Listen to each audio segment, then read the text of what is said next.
Thank you for joining me on this last segment on the GSMC Chip Shot Football Podcast to go over what Nick Sirianni said on some of the potential changes coming to the Philadelphia Eagles this year.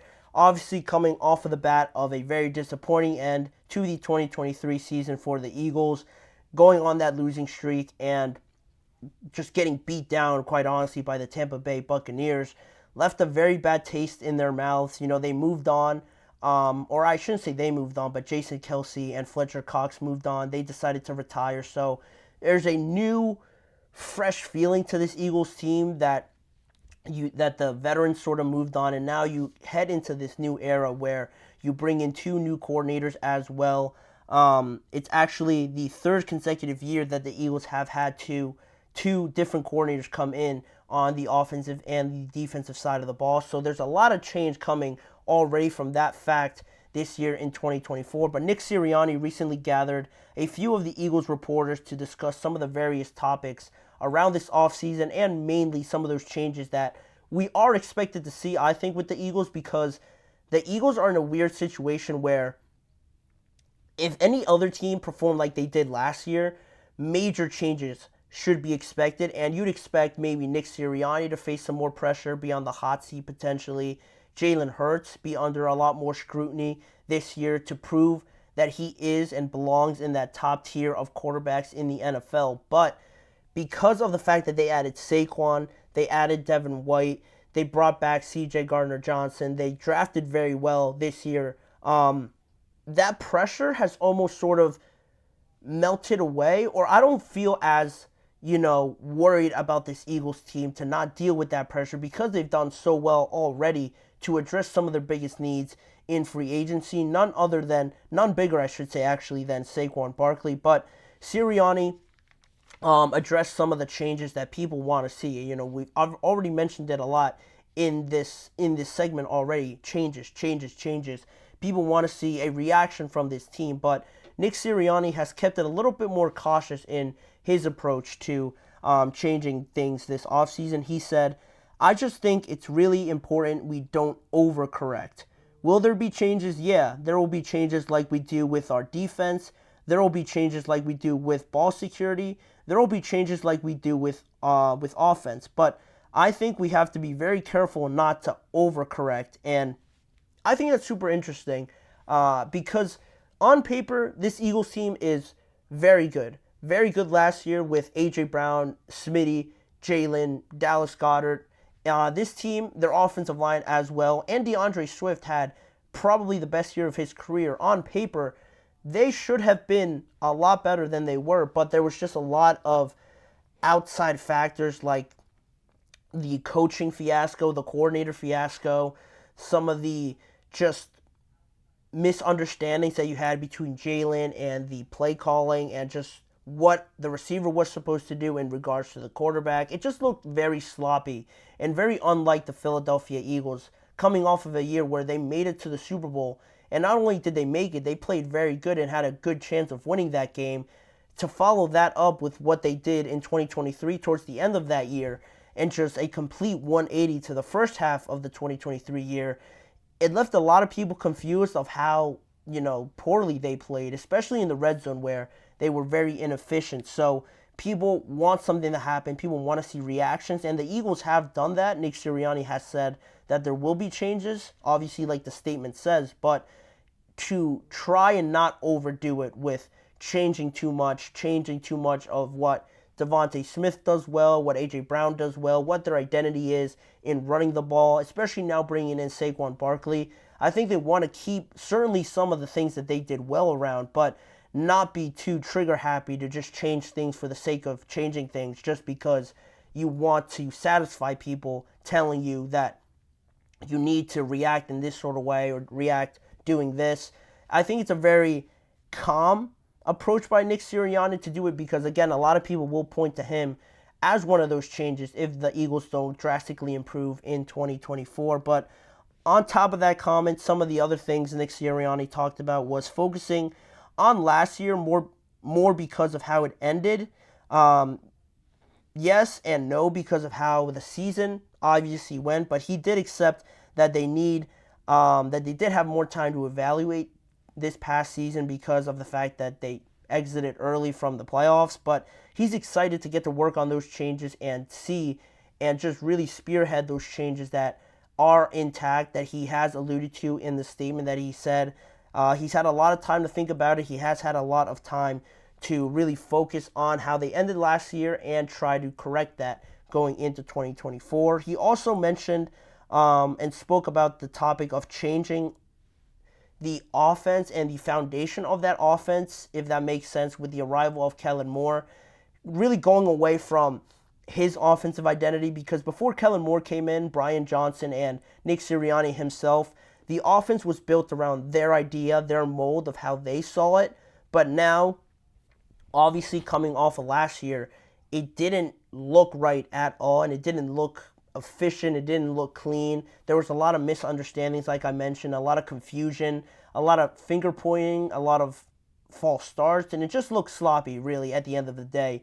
And now, this year, with Kellen Moore coming in, that idea of changing that offense that he is so familiar with and sort of relinquishing the lead on calling the plays on offense could be hard for Nick Sirianni, but he said he's just really approaching that situation with the best intentions for the Philadelphia Eagles as a team. Forget what he wants to do and the kind of offense that he wants to run. He felt that bringing in Kellen Moore on this team is what the team needed, even if it's hard for him personally to go away from that offensive identity that he really loves. He wants the best for this team, and he wants the best play calling. If it does require him to take a step back, he is willing to do that to at least get this team back to where they should be based on the roster that they have, especially now with Saquon Barkley on the team. And also, similar to that topic, he mentioned, he spoke about the level of control he might still have in regards to that offense with Kellen Moore coming in.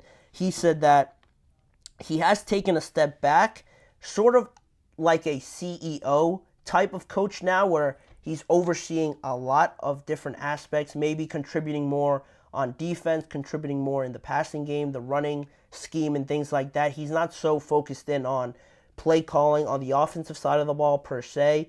He said he's taking that CEO approach now, but is still focused on overlooking everything and overlooking certain things like the culture that he wants to establish as the head coach, because he is still the leader, the face of this team as the head coach. So he is really still focusing in on trying to establish that culture, getting everybody to be detail oriented, and just focusing on the little things about this team, and how it all just works out big picture wise, not so much micro, with the Philadelphia Eagles. Ryan Santoro said, "Do you take dynasty questions?" I will take it. I might need you to elaborate more so on the dynasty question, but you can go ahead and ask it. I'll do my best to answer it in regards to your question before the show wraps up here. But just overall on these comments and the takeaways that I took from Nick Sirianni and talking about the changes with the Philadelphia Eagles, going back to my initial point about the Eagles and how weird it is on how they're approaching this year, Nick Sirianni has seemed pretty calm about how he is approaching heading into 2024 and how he's focusing in on trying to address some of these changes.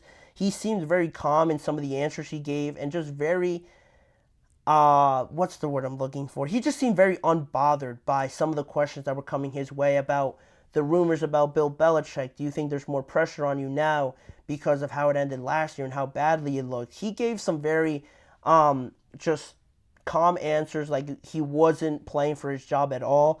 And that was pretty fascinating to see. And I think it just stems from the fact that, again, this roster is built to be in the NFC Championship game, arguably to be in the Super Bowl with how good they are just everywhere you look. Quarterback, offensive line, running back, wide receivers, tight end, defensive back, with how well they've drafted and who they brought back as well. This team, I think, is so just stacked. It's like an all-star team that I think at the end of the day, with Nick Sirianni, I think it stems from the fact that he knows he has a good team. He knows that he has the luxury of having all these great players it should be easier and there shouldn't be that much pressure on them to try and get this team back to what they were, because they've only gotten better since then. They've only increased their probability of being in the NFC Championship game if they could just iron out some of the sloppy amateur mistakes that they made with the false starts and not having everybody on the same page. If they do that, I think it's going to be probably a great year for this Eagles team. I don't see them really struggling at all, because they were 10-1, I think, at one point last year, and then they went on that losing streak. So I have confidence in them. I think Nick Sirianni should as well, with how well they've rebuilt this offseason. And Ryan Santoro said, Dynasty, Superflex, win now roster. Would you send Josh Jacobs for Debo? I also have Ayuk, or do you think I should wait on that trade until we see if the Niners honor Ayuk's trade request? Thanks. Yes, this is just me.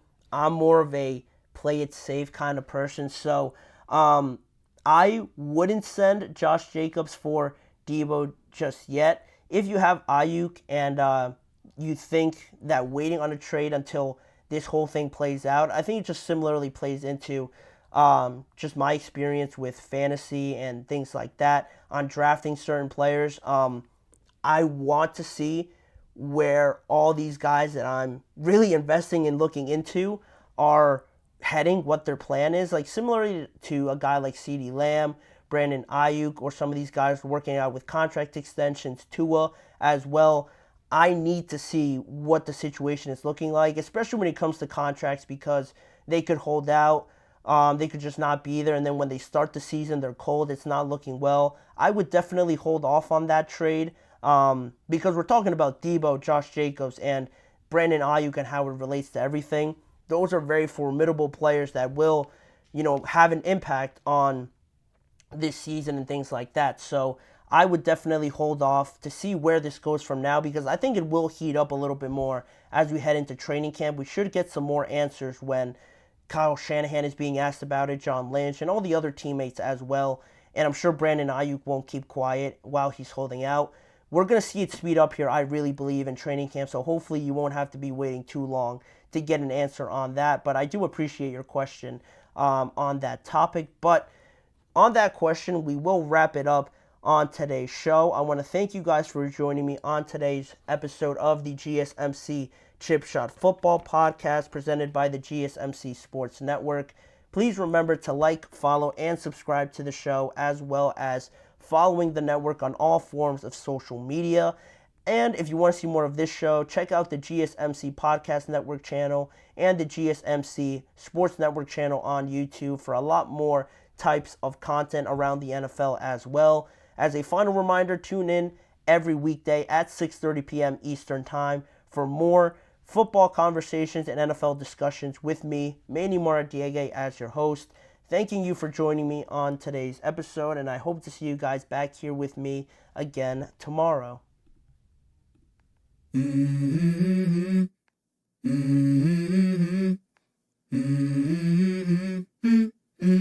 Let's go.